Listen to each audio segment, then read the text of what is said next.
called this government not only incompetent, but immoral and dangerous. Yeah. He's here to listen, he's here to do the work, and he's here to build a party where everybody feels welcome. So, I'd like to introduce to all of you, in my hometown, on this stage, the next leader of the Alberta NDP and the next Premier of Alberta, Naheed Nenshi.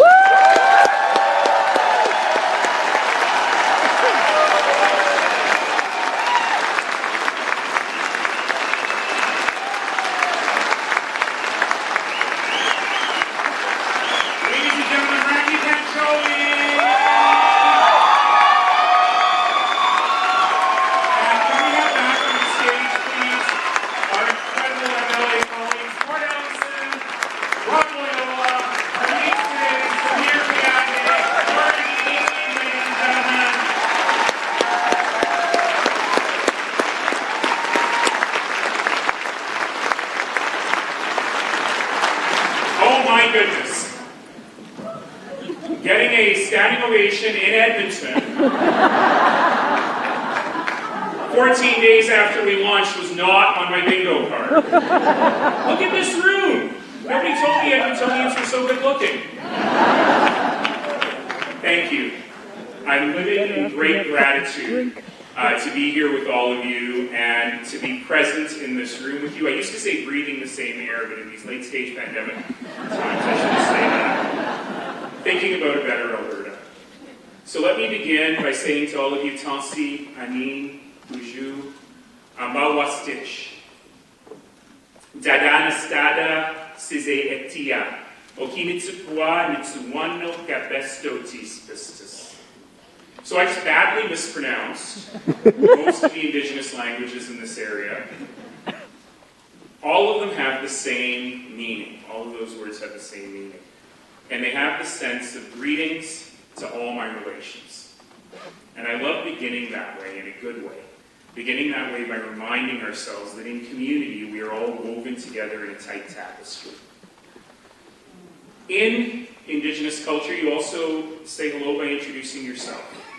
So I will say that nobody can pronounce Naheed Nenshi.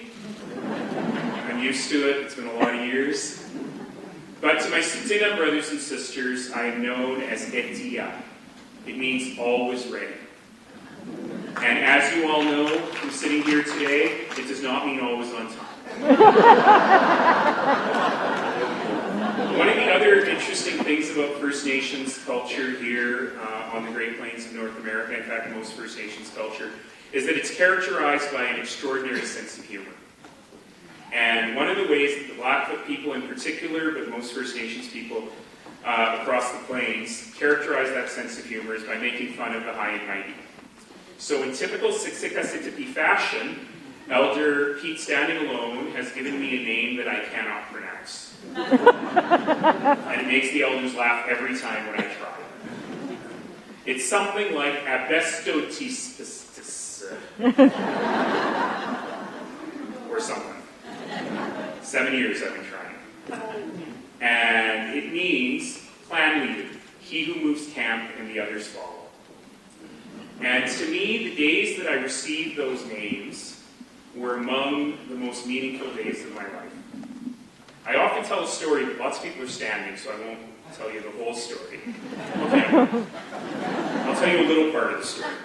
And a little part of the story is when I finished being mayor, there's only 1 week between the election and the new mayor is sworn in, so it's a really busy week.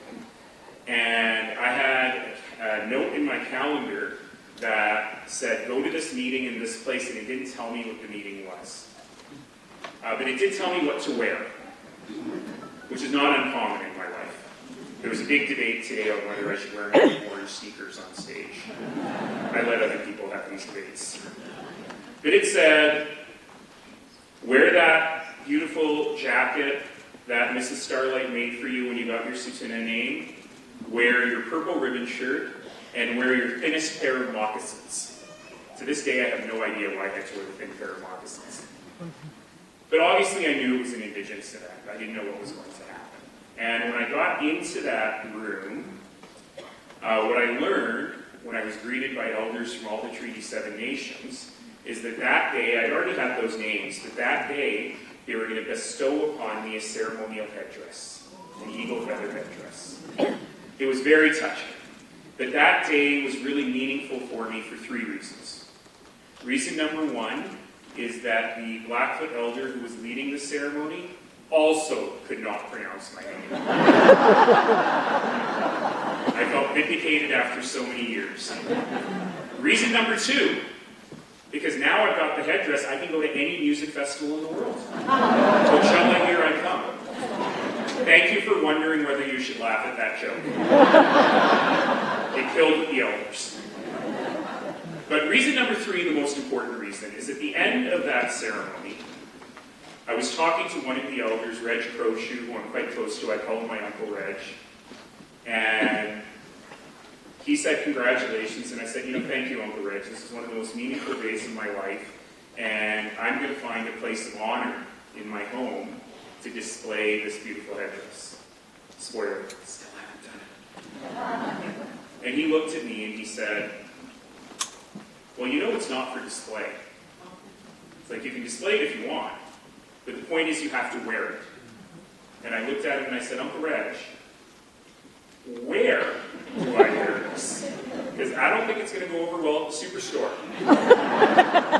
If I go to Doom 2, I wouldn't want to be the person sitting behind me in the movie theater.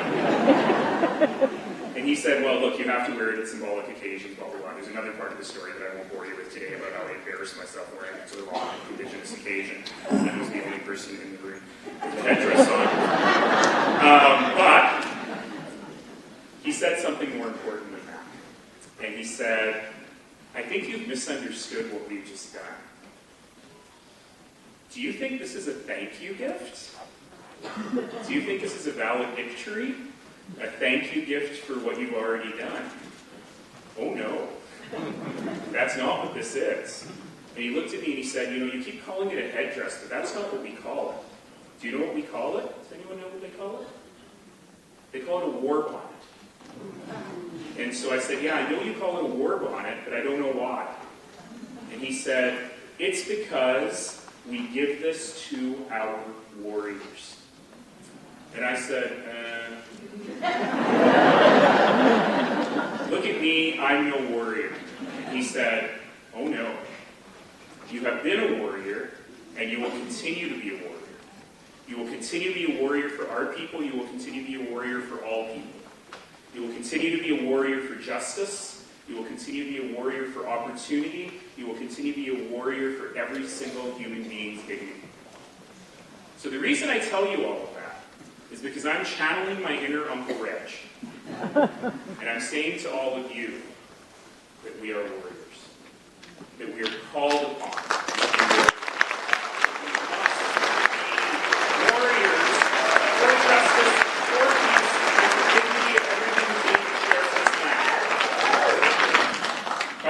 Told me when I came here today, this is a meet and greet night. It is your chance to say hello to people in Edmonton and answer their questions. It is not a rally. Do not treat it like a rally. I'm feeling pretty fired up right now. Pretty rally-like. But what I want to tell you is that is what we're called upon to do. We are called upon, especially in these dark and divisive and angry moments, we are called upon to be a warrior for each other. We're called upon to be a warrior for a better place together. And that's why I am so excited to have all of you here in this room today. Because this is our job. The last few years have been real hard. They've been really hard on many of us and really hard on many of our neighbors. Politically, they've been very hard. And even in terms of going through the pandemic, in terms of doing that, in a time when people in this profession of politics are feeding on division and anger and hatred and mean-spiritedness, it's been really hard. How many of you feel a bit exhausted over the last 3 years? Yeah, me too. Me too. But I want to tell you something today. We got to keep going. We got to be warriors. We got to fight. And what I really want to tell you today is that the fight is worth it. It's so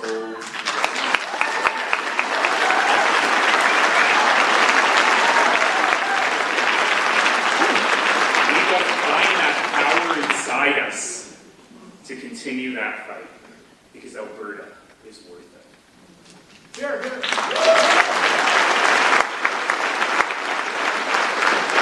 So, let me tell you a little bit about me.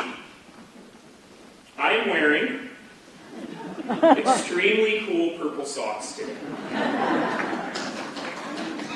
And I'm going to stretch this metaphor to its absolute breaking point in the next 3 minutes, so bear with me, please.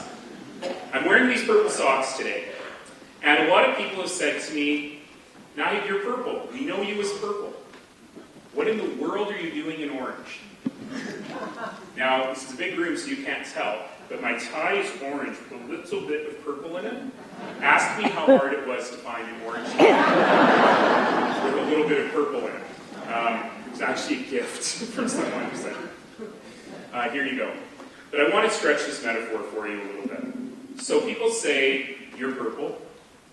And for 14 years, I've worn purple every single day. And most people think it's because it brings out the color of my eyes. It's not because it brings out the color of my eyes. It's not just because it brings out the color of my eyes. But there's another meaning, but there's actually two other meanings.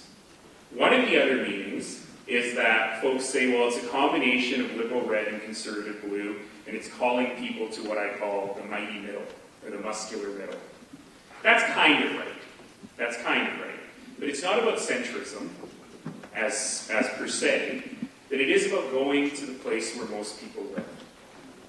But there's another meaning of it. And the other meaning of it is, it's to remind us that we should not define ourselves by our tribes. That we need to define ourselves by our common humanity. So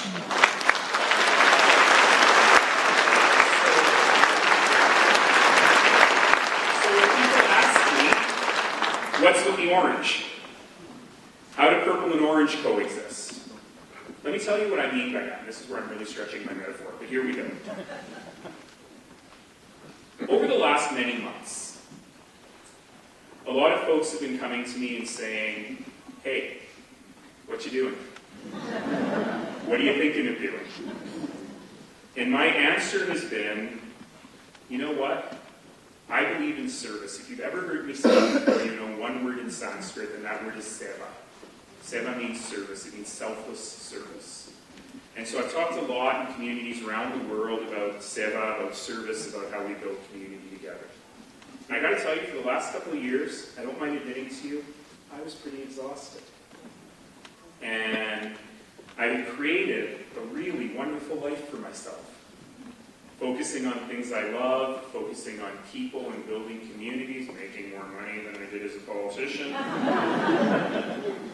And, you know, occasionally getting to sleep in.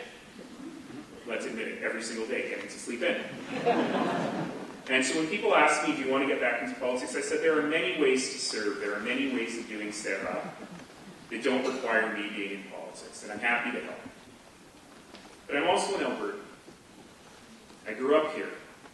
After living and working all around the world, I chose to make a life here. And I've been deeply troubled by what is happening in this beautiful place.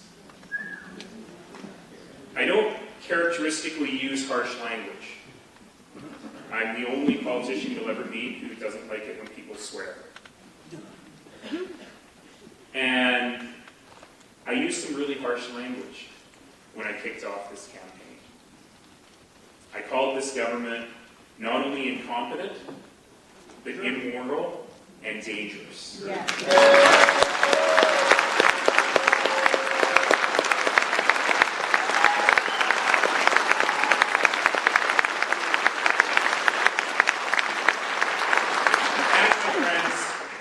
They are. They are all of those things and so much more. I went to school with Danielle. I've known her for 30 years.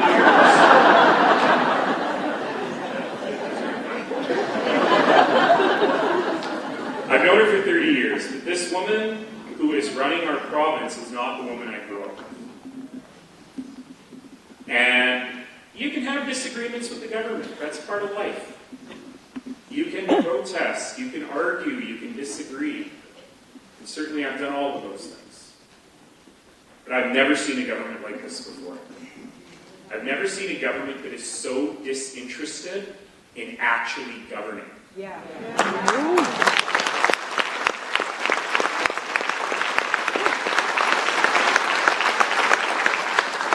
Sometimes I think of them as the dog that caught the car.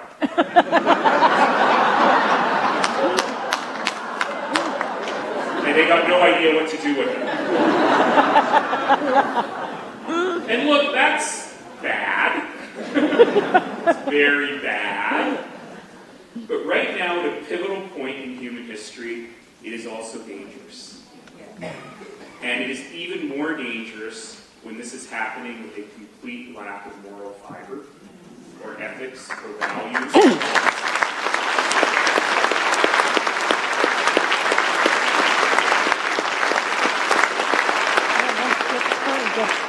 So, as this government seems to know only how to do two things: pick fights and waste money. And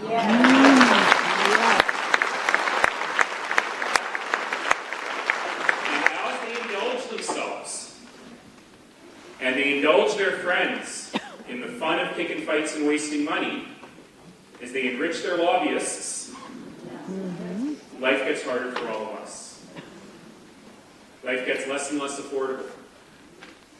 Our auto insurance rates in Alberta are 2.5 times what they are next door in Saskatchewan. Our utilities bills have quadrupled under the UCP to a point where they are by far the highest in the country. Shame. This is bad government policy. I'm scared to ask the next question. How many of you are having trouble finding a family doctor for yourselves and your loved ones?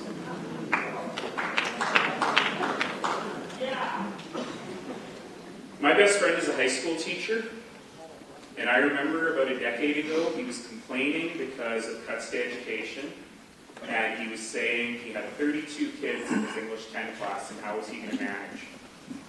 32 kids would be a dream to him. We've allowed this to happen through neglect and through incompetence. The story that bothered, by the way, did you know that our per capita student funding in Alberta is by far the lowest in Canada? So, shameful. Yet, we still rank really high on the international tables. We have a world-class education system here, but that is despite the government, not because of it. That is because of the hard work of the teachers and the students.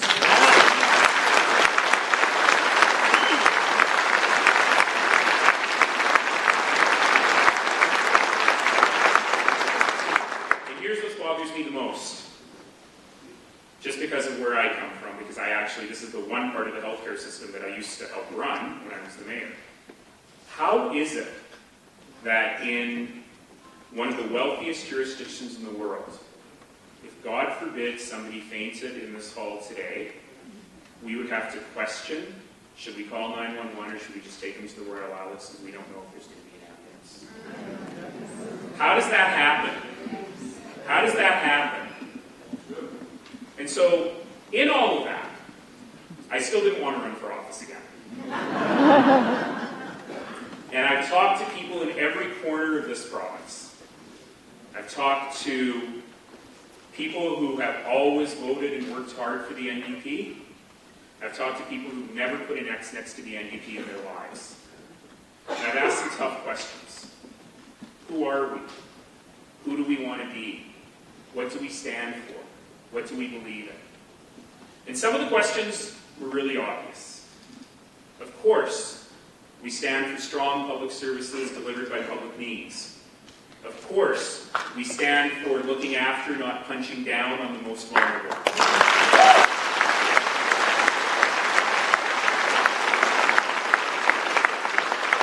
Of course, we believe in giving people a hand up when they need it, at the times that are toughest in their lives. But I kept testing. Do we believe in a strong economy? Do we believe in supporting small business, in helping small businesses grow into medium-sized businesses, and